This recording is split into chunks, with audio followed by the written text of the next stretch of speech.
ہم نے اپنی ساری باغ ڈور جو ہے وہ دوسروں کو دے دی. ہر وقت نگاہیں آئی ایم ایف پہ ہیں کہ آئی ایم ایف سے ہمیں اتنا قرضہ مل جائے گا تو اس کے بعد ہمارے حالات ٹھیک ہو جائیں گے.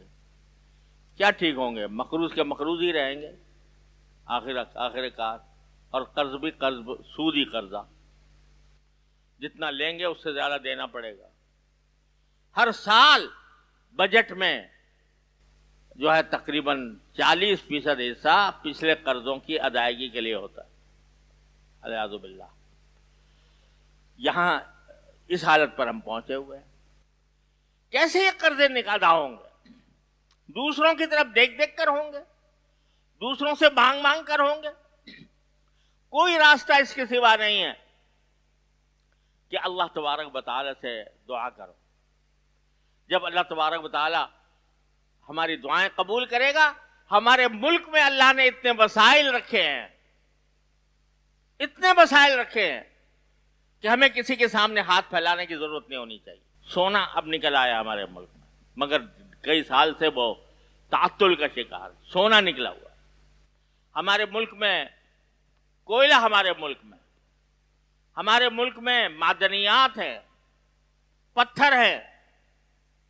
اور اگر صحیح طریقے پر دیکھا جائے تو پتہ نہیں، اور تیل اور گیس کے بھی کتنے خزانے ہمارے ملک کے اندر موجود ہیں. لیکن ہماری بدنظمی کی وجہ سے، ہماری بددیانتی کی وجہ سے، اور اللہ تعالیٰ سے نہ مانگنے کی وجہ سے یہ سارے خزانے معطل پڑے ہوئے ہیں. اور جس کے قبضہ قدرت میں سارے خزانے، للہ خزائن السماوات والارض، آسمان و زمین کے تمام خزانے اللہ تبارک و تعالیٰ کے قبضہ قدرت میں ہیں. اگر اللہ کی طرف رجوع کرو گے، اللہ تعالیٰ کی بارگاہ میں استغفار کرو گے، اور اپنے رویے کو انگریزوں اور امریکیوں کی طرف دیکھنے کے بجائے اللہ تبارک و تعالیٰ کی طرف متوجہ کرو گے، تو اللہ تعالیٰ یہ خزانے کھول دے گا. للہ خزائن السماوات والارض. پھر تمہیں کسی کے سامنے ہاتھ پھیلانے کی ضرورت نہیں ہوگی. لیکن کیوں نہیں کھل رہے وہ خزانے؟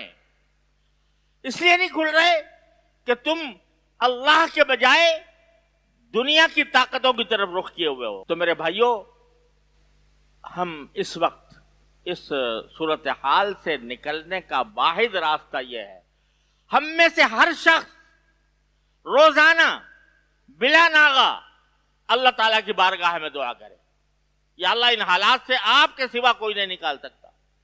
اے اللہ اپنے فضل و کرم سے ہمیں سے نکال دے، اور ہمیں خود کفیل بنا دے، ہمیں غیروں کی غلامی سے آزاد کر دے.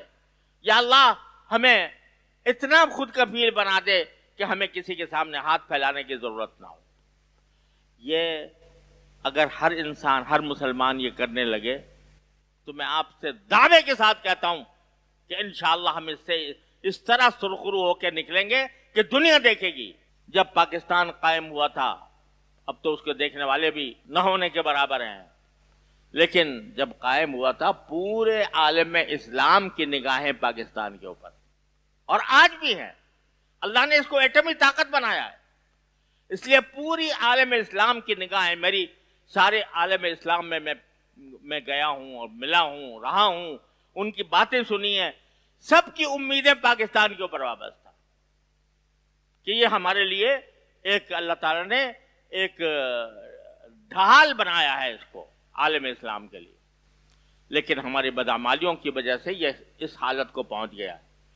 لیکن لوٹ سکتے ہیں ہم، ایسا نہیں ہے کہ ممکن نہ ہو لوٹنا، لوٹ سکتے ہیں، لیکن اس وقت لوٹیں گے جب اللہ کی طرف رجوع کریں گے، اللہ کی نافرمانیوں سے تائب ہوں. تو میرے بھائیوں، انتہائی دردمندی سے یہ گزارش کرتا ہوں کہ ہر مسلمان روزانہ بلا ناغہ ہر نماز کے بعد اللہ تبارک و تعالیٰ کی بارگاہ میں ہمارے ملک و قوم کی اصلاح کے لیے دعا کرے. وَالَّذِي يُنَزِّلُ الْغَيْثَ مِن بَعْدِ مَا قَنَطُوا وَيَنشُرُ رَحْمَتَهُ. قرآن کریم کہتا ہے باری تعالیٰ وہ ہے جو جب لوگ بالکل مایوس ہو چکے ہیں، قحط کا ذکر فرمایا، قحط سالی کے اندر مایوس ہو چکے ہیں، آدمی مر رہے ہیں،